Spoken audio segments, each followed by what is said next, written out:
इसे बचा सकता है। तो अध्यात्म, ये जो जगत का शुरुआत कहां से होती है?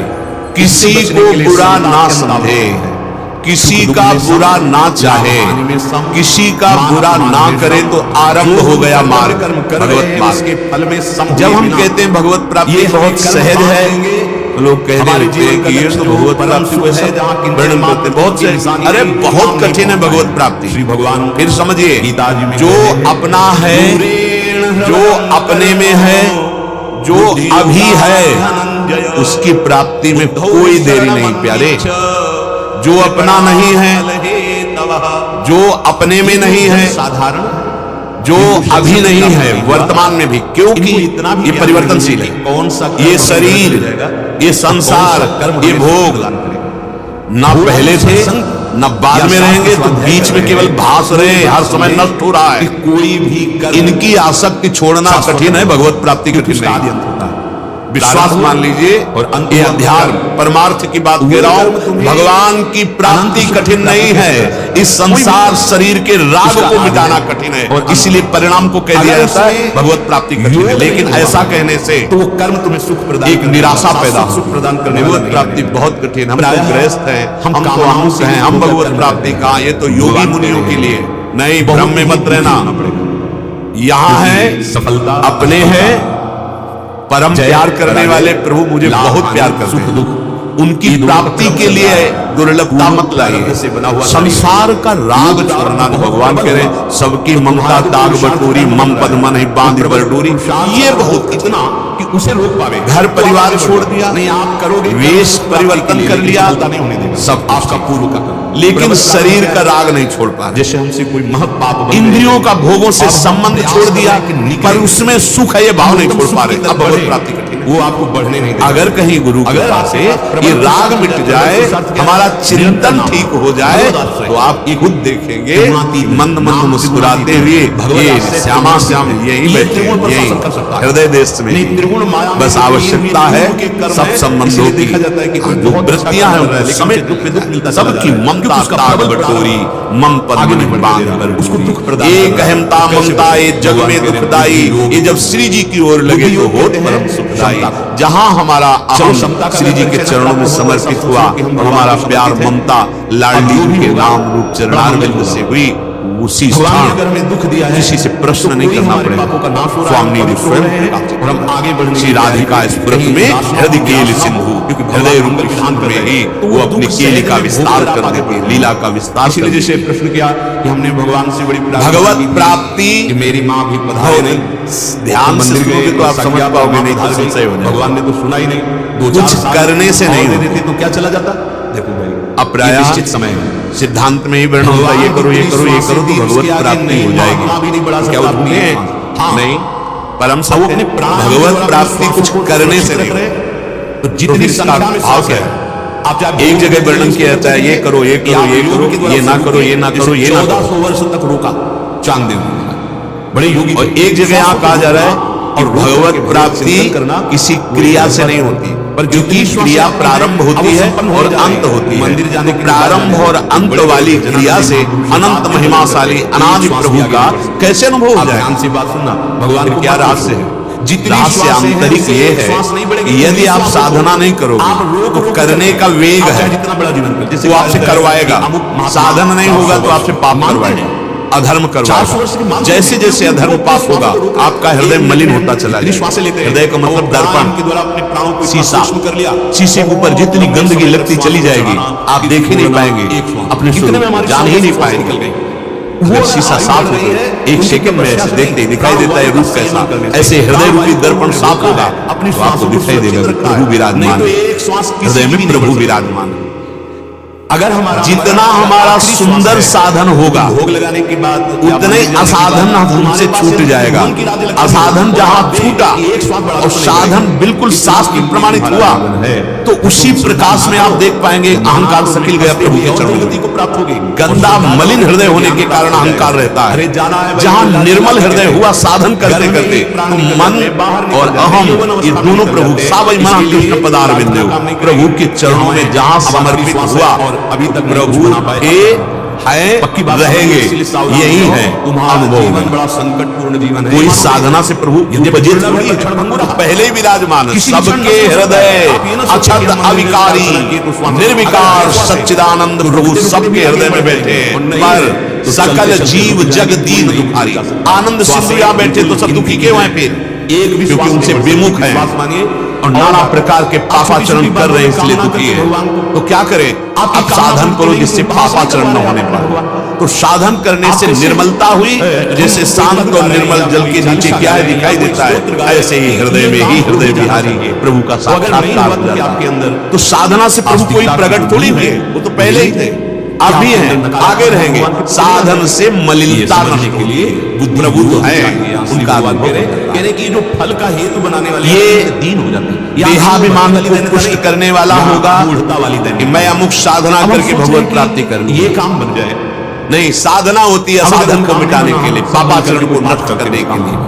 प्रत्येक क्रिया का आरंभ होता है, अंत होता है, लोग बैठ करके पाठ कर रहे हैं, तो उस अनंत का अनुभव इन क्रियाओं से नहीं हमने उस विधान को देखा है कि पूर्ण इसीलिए करना कहा गया है कृपा कृपा मोक्ष मूलम गुरु कृपा, भगवत साक्षात्कार गुरु कृपा। हमारे प्रभु की कृपा शब्द का परिचय अहंकार रहित होने पर अपने कल्याण के लिए मंत्र वचन छाणी चतुराई भगवत प्रसन्नता को भजत जानने कृपा के लिए करे है साधना रघुराई। माया की कामनाओं श्री में भगवान फंस कह करके रहे हम अपने हैं आराध्य देव नहीं कश्चित अगर हम क्षणमपि कष्ट में हैं तो हम राधा नहीं जात तिष्ठत हृदय से कर्म बोलेंगे, कृत राधा नहीं बोलेंगे। काद्यते हवशः कर्म समझना होगा। सर्वः प्रकृति जयी गुणैः। और लौकिक क्रियाओं में हम अभ्यास करते हैं। कोई भी लौकिक मनुष्य क्रियाओं की प्रवीणता उनकी कृपा से प्राप्त किसी होती है, भी हम अवस्था प्राप्त करते हैं। में बातों को छोटी छोटी क्षण मात्र भी कर्म किए बिना नहीं रह सकता, श्रद्धा हो जाती है, बिल्कुल ठीक नहीं। क्योंकि भगवान कह प्रकृति रहे के हैं, परवश होकर सब प्राणियों से भगवान के अवतार में प्रकृति जन्य आपको गुण बताया कर्म जाता है, करवा ही लेता है। वो दुख नहीं पड़ा,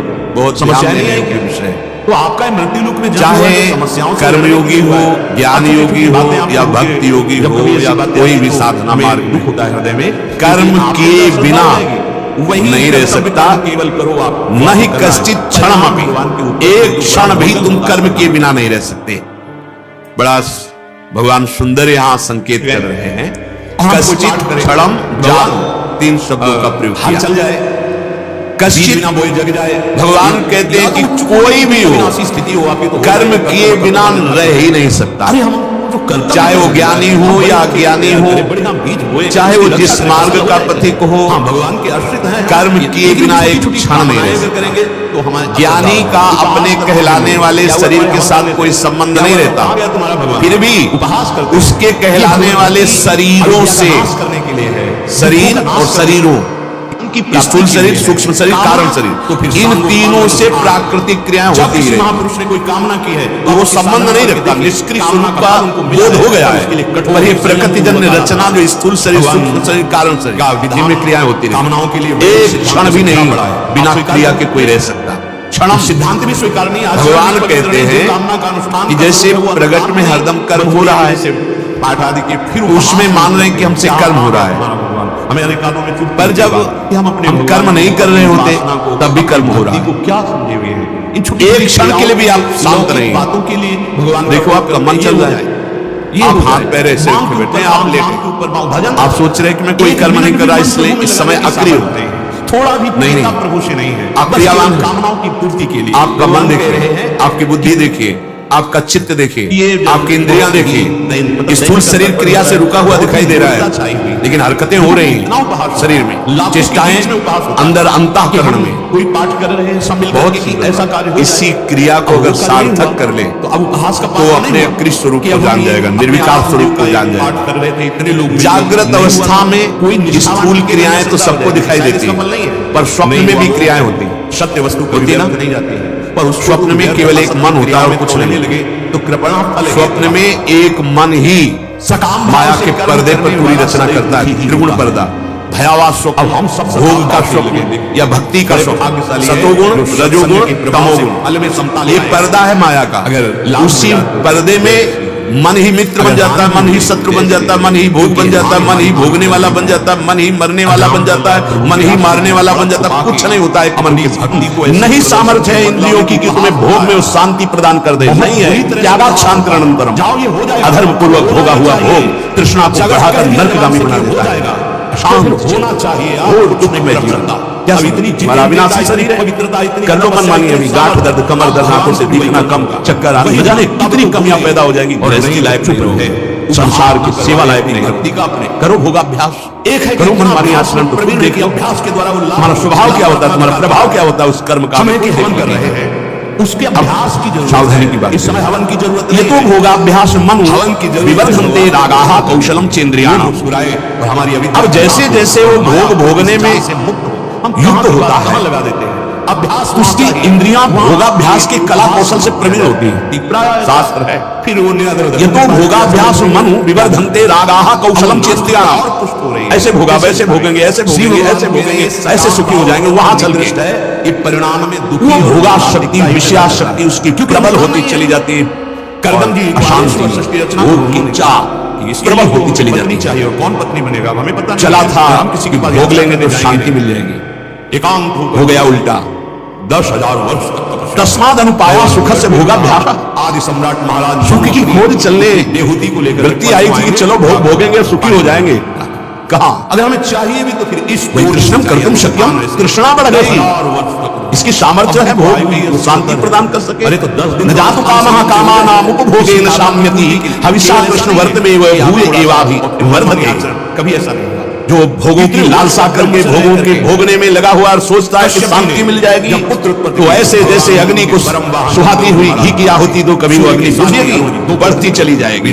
हविषा कृष्ण वर्त में वो भूये एवाभिवर्धते, वो कामाग्नि प्रचंड ज्वाला रूप रख लेगी और भयंकर पाप कराएगी जो तुम सोच भी नहीं सकते। वो तुमसे सोचवाएगी और वो करवाएगी। ये पाप प्रवृत्ति काम के लिए थोड़ा सा हमारे हुआ क्या अगर तो बोले साखलवयम वृश्चिक विष भीतम इवासी विशेष दत्तो यहाँ सुखार्थी विषयानुवासितो महत दुख की निमग्न नहीं। बीछी के डंक के जहर से बचने के लिए विषधर कोबरा के मुख में हाथ डाल दो, हंसते हुए सहेंगे और अंदर अंदर उल्टा हो गया।